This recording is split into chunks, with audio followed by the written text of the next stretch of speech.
I didn't see you there. Welcome back to the channel, everybody. I'm here in the north wing of the Hidden D Manor, and inside because it's rather cold. Not super cold, but I'm just kind of tired of being out in it, so I thought I would record in here. Catching up on the paper.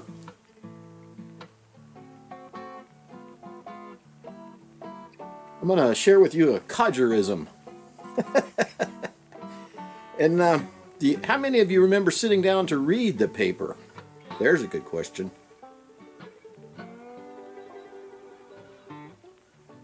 I'm going to go back a few years. Back when I was a little kid, before I had baseball and all the things that kept us busy. We used to get the paper delivered to our house, and when my dad got home from work, he would sit down and read the paper in the front room in the same chair every night. Had his coffee. Didn't matter whether it was summer. Maybe the cooler was on. We didn't have air conditioning, by the way. I never had air conditioning until, first house I ever had air conditioning in was in 2004. We had coolers.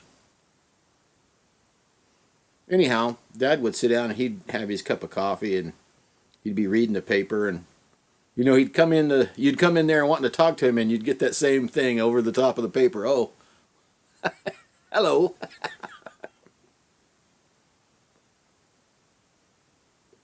It got me thinking here just the other day. I heard somebody else talking about this, so I'm not going to take full credit. But they were talking about how to connect with people and how we lack that ability these days. And they were very much pointing out that constantly sitting there looking at your phone, you know, you're constantly looking at our phone. You see people at the dinner table when you go out to eat, and mom and dad, or maybe one of them is on a phone. The kids are on a phone. And have you ever been sitting in a business meeting and the other people are on their phone and they're shaking their head to what you're doing?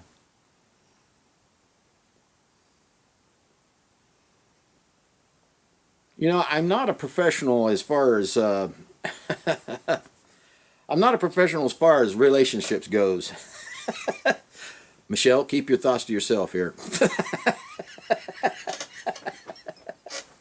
But I am very, very good and trained at body language. And let me tell you what looking at your phone when somebody else is talking to you does.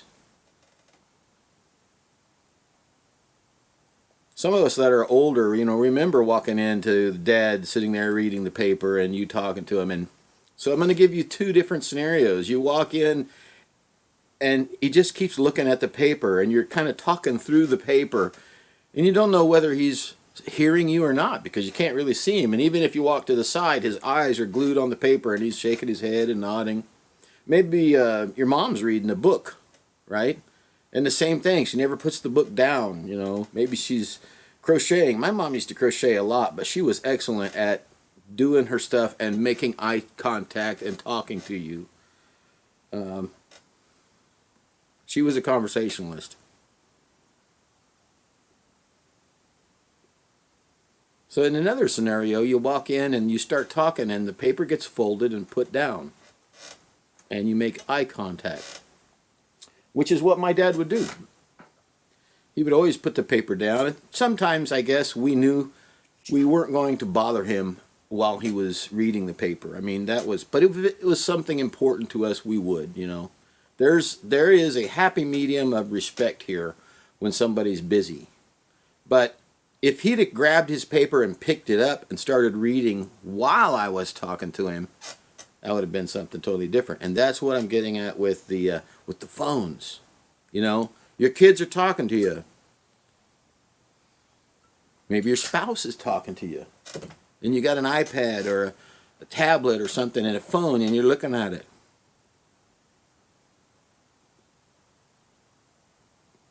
Believe me, I'm talking to me here as well.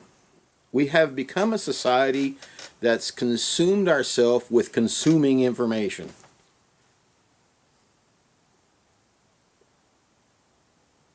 I won't beat this dead horse. I think you already know where this is going.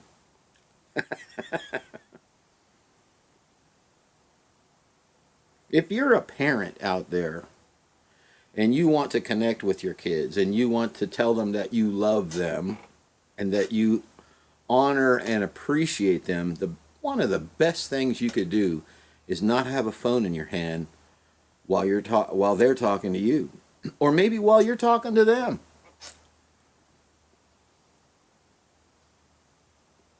Here's one you could try. Go to dinner and leave your phone in your pocket, ladies, in your purse. Maybe if you can and you're not on call or you don't have an emergency pending, maybe leave the phone in the car. Go to dinner and enjoy company that's sitting right in front of you. Maybe you'll even talk to the table next to you like real people used to. Strike up a conversation. That's some codger wisdom right there.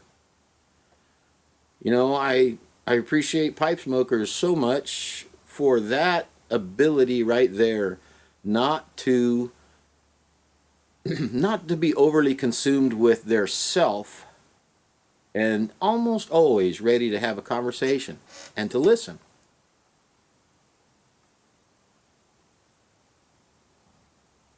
It's an interesting fact about our group, small as it may be. My desk is a mess back here because I've been going through some videos and I have a few more to go through. So if you haven't seen a reply from me yet, I'm trying to get on there as much as I can every day or two and catch up with all the comments and the video response, VRs. I will get to y'all. I'm enjoying I think this is the Montana, yep. It's one of the only ones that I have that has a softy bit on it because the stem is so narrow at the top. It's just it helps. And in there I've got some Hunting Creek from Country Squire. That's a good hybrid blend.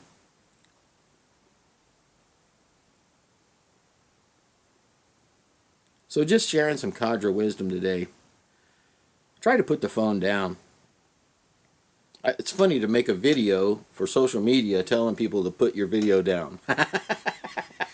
I realize the irony here. It's not lost on me. Not at all. You know, for those of us of faith, it's kind of the same way, you know. I wrote a piece years ago called Sorry to Bother You. And it's available on my blog and in my book, but the summary is, you know, do you feel like you're bothering God when you pray? Maybe the little things you think, you know, it says ask for everything. Uh-oh, somebody's in trouble. It says ask for everything, even the little things. But sometimes we think maybe those are too inconsequential. It's a dog fest now.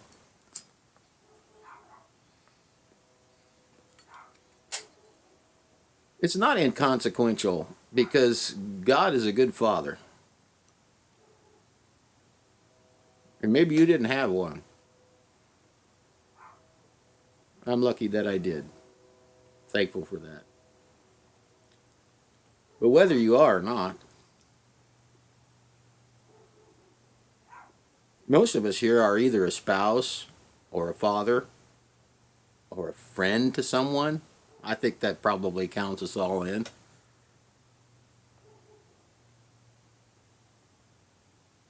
And maybe the next time you sit down to talk or have coffee with somebody or dinner tomorrow or breakfast, put your phone down and really have a good conversation. Look somebody in the eye and smile.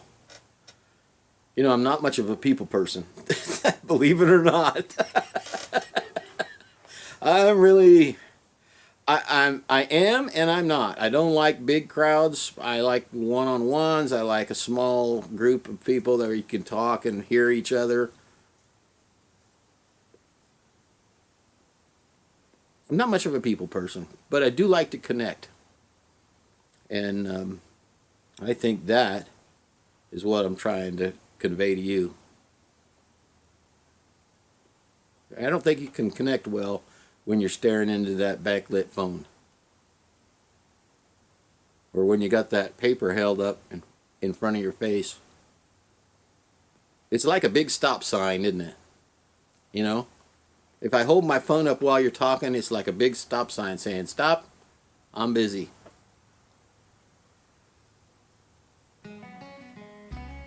If you've never thought about that, I hope that this was useful today.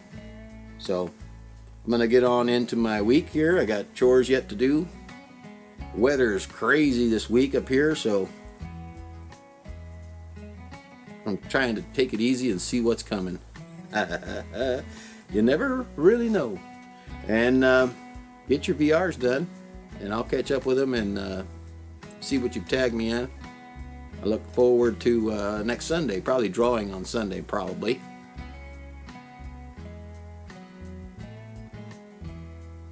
Entries closed Saturday night, I think I said. So, all the best to you. We'll see you real soon. And if you're looking for a hybrid, English aromatic, Hunting Creek from Country Squire. I do appreciate it. Very mild. So with that said, make it the best day yet. You'll be glad you did, and I'm sure somebody else will too. Remember to listen and connect with somebody today. This is Randy, Ragamuffin Piper. We will see you again real soon. Bye-bye.